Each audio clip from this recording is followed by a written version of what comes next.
The Cavalcade of America.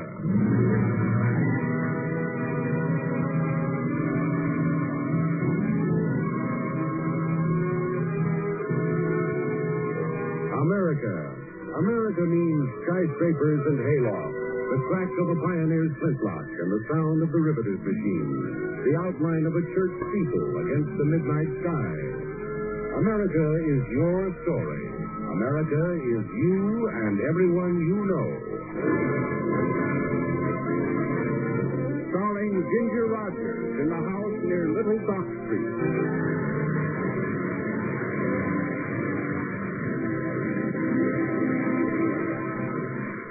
Now, The House Near Little Dock Street, starring Ginger Rogers as Lydia Darrow. Time, 1777. Place, British Headquarters, Philadelphia.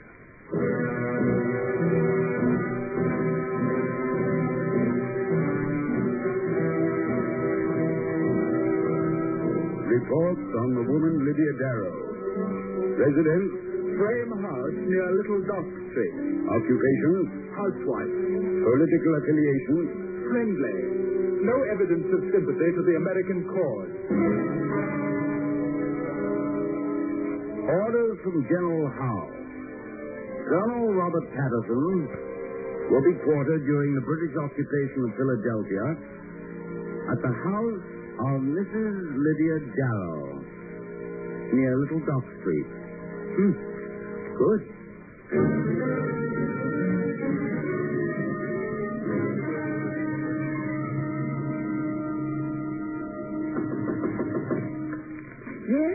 Yes, who is it? Oh, Mr. Banks, come in. Are you alone, Mrs. Darrow? No, Colonel Patterson's upstairs in his room. Your brother's with me. He's pushing through the lines. Philip! Yes. Oh, no. Well, I expected a warmer welcome than that from my own sister. Oh, Philip, come inside quickly. Oh, but you shouldn't be here. Not now. It's too dangerous. Danger isn't any worse than hunger to a starving rebel. But don't you know what's happened? Yes, I heard when I got to Mr. Banks' print shop tonight. So you're housing the redcoat. You have no choice, lad. The colonel's billet is here. Oh, I could throw a teapot in his face, but what can I do? Just give a hungry man a meal and I'll be off back to White Man. Here. But be quiet. Here's bread and meat and milk. Sit down, Philip. Oh, food. That looks good, Peggy. Is it very bad at White Marsh? I don't know how General Washington's holding the troops together, Lydia. Not an overcoat or a sound pair of boots in a regiment. Rations once a day. Why else do you think I'd take the chance to take home? Eat, just eat. And take 3 loaves of bread with you. Well, you haven't left, Yes, Lydia. I can get food now. Are you all right? Yes, of course. Oh, but you mustn't come back, Philip. It's not safe for you. That depends on my stomach. I hear someone upstairs. I'll go along. I'll go along and take the food with me. Please hurry. It's coming. At least the redcoats won't get this. Hurry, Philip. I'm off. Goodbye, Lydia. Take care. Mr. Banks, help him get back. Indeed, I will. And Godspeed, Philip.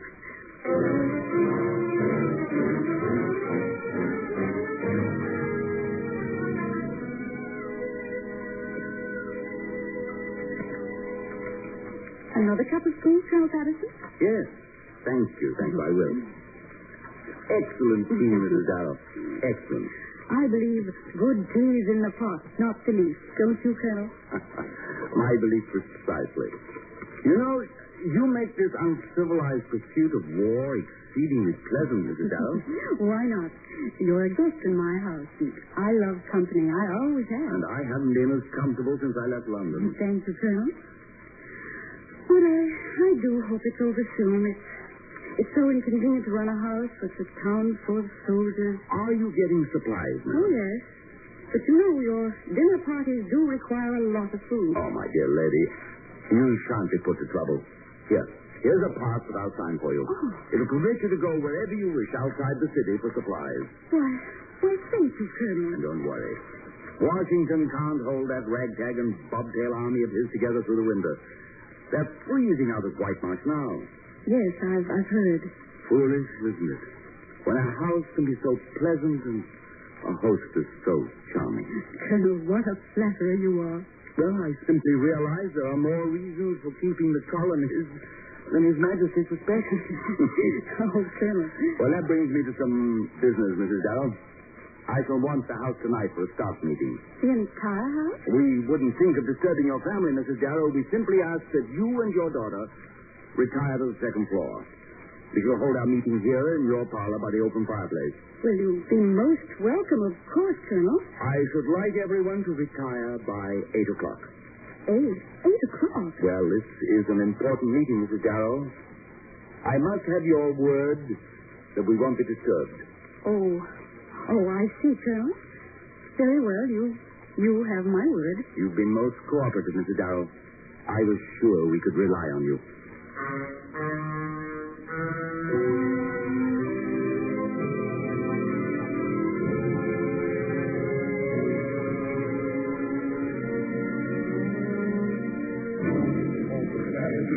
There you are, gentlemen. The wine is on the side table. There's extra wood in the chest and the fresh candles in the desk drawer. Good. You've done us handsomely, Mrs. Darrow. I must say, Colonel, you found good digging. Well, it's the most comfortable house in Philadelphia. Thanks to the lovely lady who runs it. Oh, Colonel. Now, is there anything else you wish? Just your word, madam, that your household is retired. Oh, it has, Colonel Patterson, just as you ordered. And I shall go to my own room immediately. Thank you. Thank you so much. But I do have to see that the fires are safe and the doors bolted later.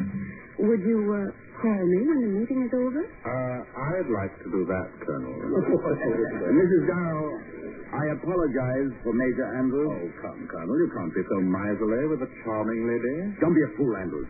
Oh, I was only jesting. Well, But perhaps I can see more of Mrs. Darrow when we get back. When you get back, are you going away, Colonel Patterson? oh, not very far, Mrs. Darrow. Just in the line of duty.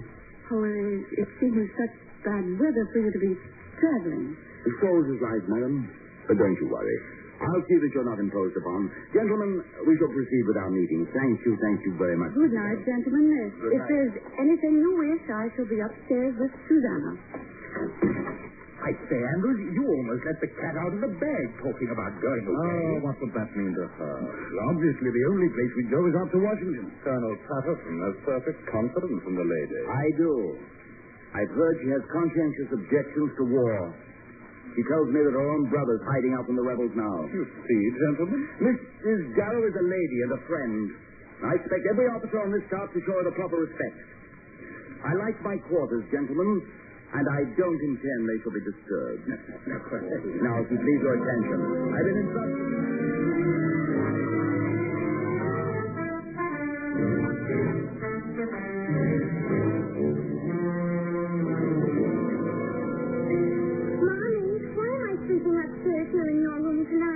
Because some gentlemen are meeting downstairs and they want the whole first floor. The red coat? Yes, darling, some British officers. Now it's time for you to say your prayers. Mommy, are they going to shoot us? Oh, of course not, darling. Now kneel down beside the bed. I'm cold. Well, there's some embers left in the fireplace. Now, come on, say your prayers, dear. Yes, Mommy. Jesus, shepherd of small children, keep this house from harm tonight. Guard us. Mommy? Well, go on, Susanna. Go on. Guard us with thy loving kindness. Safe until... Mommy, now you're talking. Talking? Yes, over by the fireplace. Come over here and listen.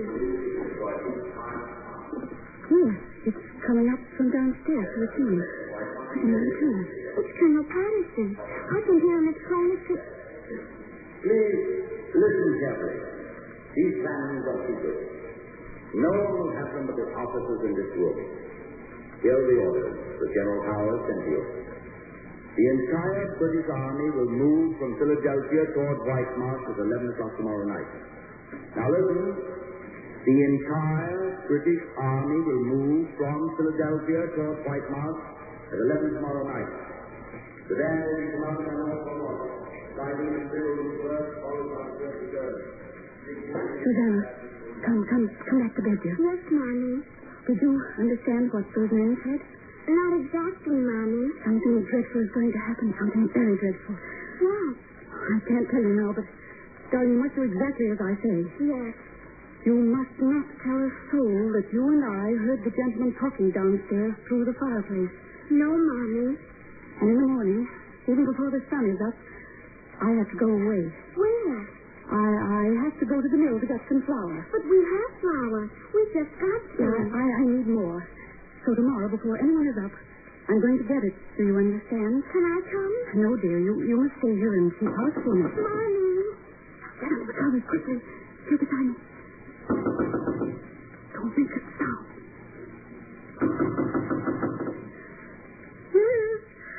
Who is it? Mrs. Darrow.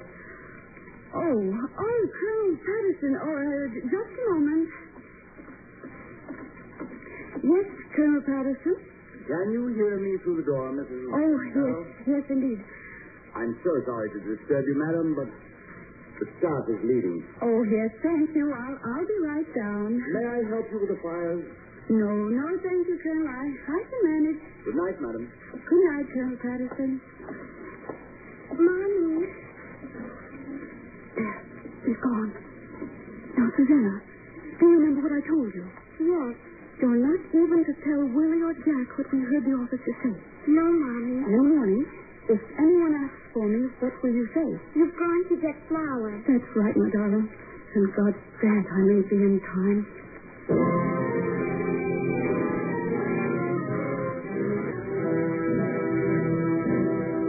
In the house near Little Dock Street, Philadelphia, home of Lydia Darrow during the American Revolution, Colonel Robert Patterson of the British staff has been quartered. Lydia has overheard British plans for destroying American forces at nearby White Marsh. So the following morning at dawn, she approaches the British sentry at city limits. Oh, madam, you can't go no further. But I'm going to the flour mill. No citizens are permitted beyond the city limits. I have a pass. Oh, let me see it. Oh, here. Pass for supplies for Mrs. Lydia Darrow. Signed, Colonel Robert Patterson, Adjutant to General Howe. Oh, I beg your pardon, ma'am. Oh, certainly. Oh, I must say you do your marketing early, ma'am. Your officers have good appetite. Good day.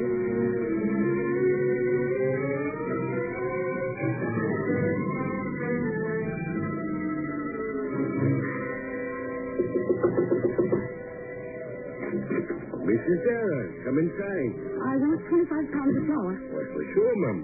Is anyone around? No, not this early. Mr. Jennings, can I trust you? Trust me? Me who sending every other pound of flour like grind to General Washington himself? I want you to tell me the shortest way to Chestnut Hill. Sister, well, you're not going out I there. have no time, Mr. Jennings. Just tell me the way. Well, there is a back road through the woods below the That's mill. it. That's what I want. Pretty dangerous for a woman, then. So now where do I go? You'll come to a dead oak. Yes. You turn right and follow the footpath. I'll find it. Oh, Mum, but you shouldn't be starting now. Not on foot. There's a storm blowing out. Oh, that'll help, too. I'll be back for the flour. I hope.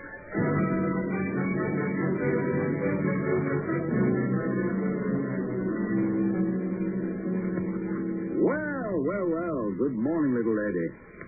Is your mother in the kitchen? Mommy's not here, Colonel Patterson. Not here. Where's she gone?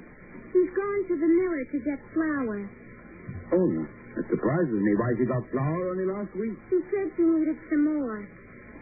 We must be putting more of a strain on the family larder than I realized. Well, come over here and sit on my lap. No, thank you. Why, I thought you liked my shiny boots. I'd like them better if my Uncle Philip had them. They teach you young patriots at an early age, don't they? Tell me, who went with your mother? She went alone. Alone? Your mother can't carry a heavy load of flour home by herself. She can, too. Strikes me rather hard. Well, we're not going to let her. Order. Yes, sir. I want you to saddle up and go out to the flour mill on the North Road. North Road, sir? Yes. Find Mrs. Darrow and help bring back the flour that she's carrying.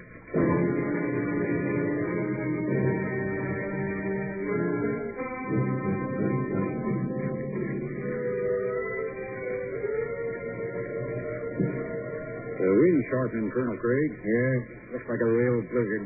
Well, at least it'll keep Howe in his warm Philadelphia bed. Yeah. Hear what old Ben Franklin said? British haven't taken Philadelphia. Philadelphia's taken the British. That's not our concern at the moment. Let's get on with the patrol. Well, my concern's with a pair of boots with sound soles in them. Colonel Craig, What is it? Look. Here in the snow. Huh? Footprints. Yep. And recent ones. Going right past those bushes. And the size of them, it's a woman's shoe. Wait a minute. Someone up ahead. Who goes there? A friend. It is a woman. Maybe she's bringing food to us. Yeah, maybe she's one of them who isn't feeding the British. What are you doing out here, ma'am? Oh, you're Americans, thank heaven. Who are you? My name's Lydia Darrow. I've walked all the way from Philadelphia. Walked out here from Philadelphia? Yes, I have some information. Information? Haven't any food? I have a message for General Washington. Oh, you have? Well, the general will be very happy to your pass. I have no pass for the American lines, only the British. So the British let you take this little walk out here to see it. Please, won't you listen to me? I have terribly important information. What kind of information? A British officer is quartered in my house. Last night, I overheard something General Washington must know. Colonel, this is either another crazy woman or else it's a redcoat crook. I'm Colonel Thomas Craig of the 3rd Pennsylvania Regiment. If you have any information, give it to me. Then may I see you alone? Don't listen to her, Colonel. Send her on her way. Colonel, my information is of a grievous importance. So you're walking around out here in a blizzard on a back road looking for some Americans to give it to? Please, I beseech you, Colonel. Let me talk to you alone. Let me get rid of her, Colonel. 7 minutes. Come over here, madam. All right. What is your information? Last night, the British held a staff meeting in my house. I overheard them say Chestnut Hill is weakly fortified. What? They have made plans to attack you at dawn tomorrow and destroy the whole army. Is this true? And God is my witness. How can you prove it? Prove it. Colonel Craig, in a matter of hours, the British will march from Philadelphia. We haven't any report of troop movement. But it's true. I heard them. Well, it's a very clever way to get us to concentrate what guns we have where the British won't attack Oh, them. dear heaven, how can I make you believe me? I think you'd better go along, madam. This is no place for a woman. Why should I trick you? Why should you Philadelphia people entertain the British? Feed them. Keep them warm. Because we have no choice. Colonel Craig, I have a brother at White Marsh now. Oh? Who is he? Philip Barrington, Lieutenant Infantry. What regiment? The 2nd Pennsylvania. We'll check on him. All right, then. You still don't believe me. You let the British just walk in Your here. information is very interesting, madam. We shall have it investigated. Lieutenant, show this woman back to the road.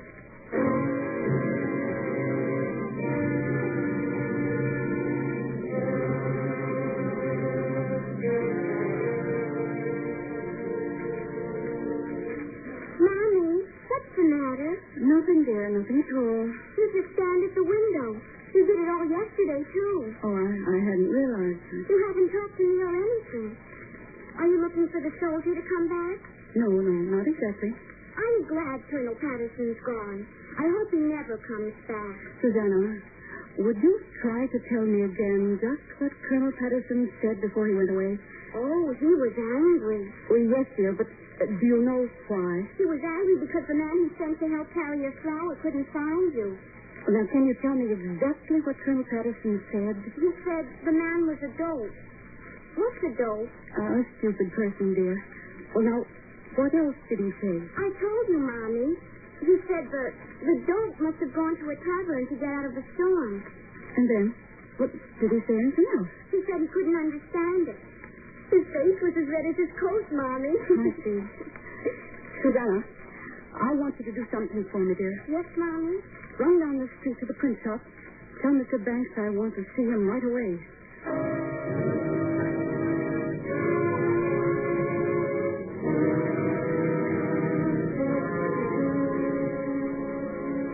Yes, Mrs. Darrow. Susanna said you wanted me.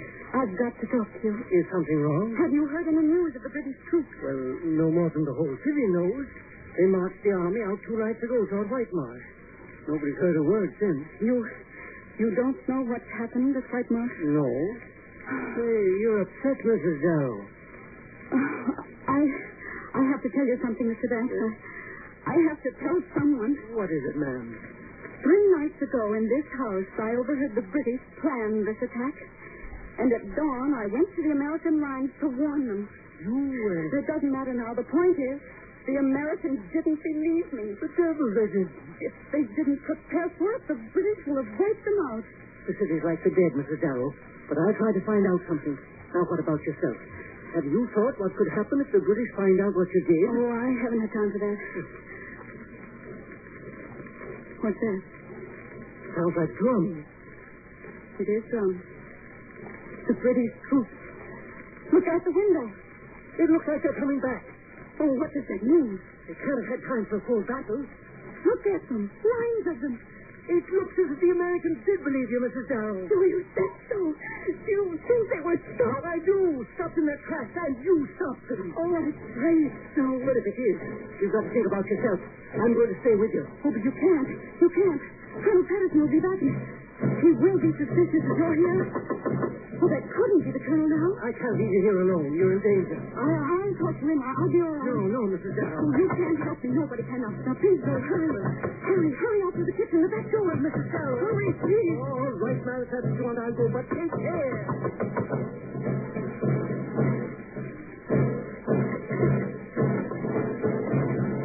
Mrs. Darrow.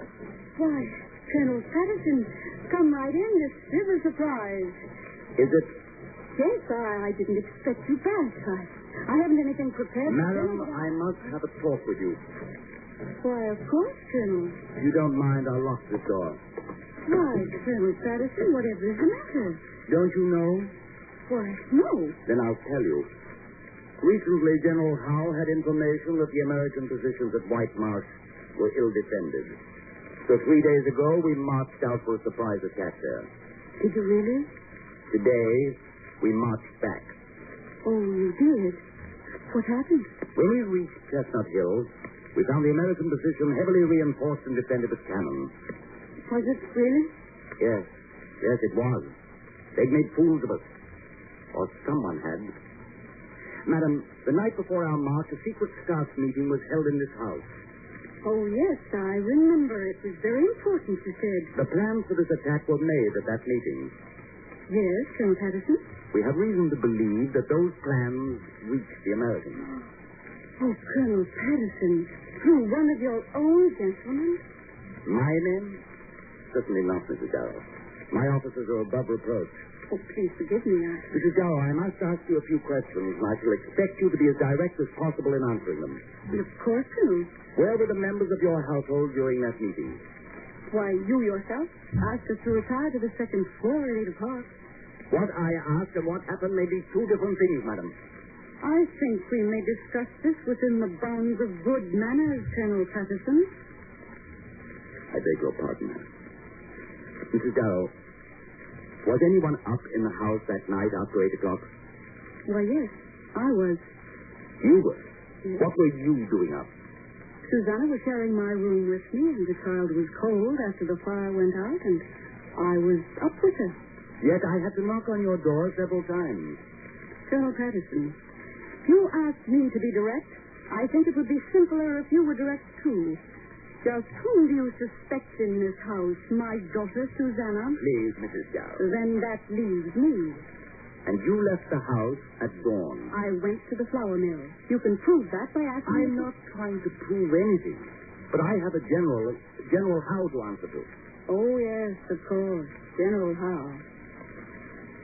Is it possible that General Howe could have made a mistake about Chestnut Hill? General Howe made a mistake, madam?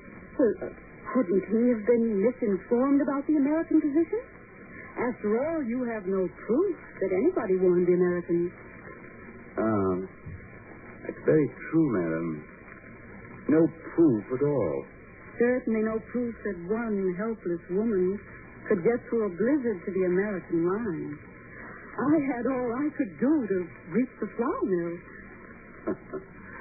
You are very adroit, madam. I can? Yes, indeed. So you think General Howe is misinformed? That not only eliminates you, but tells me what to report to General Howe. What do I know about these matters? I suspect a great deal more than we shall ever find out. Oh, you flatter a mere woman, Colonel. I respect a clever one. Clever? Oh, Colonel Patterson, I'm just a simple housewife. Now, won't you sit down and let me bring you a nice cup of tea?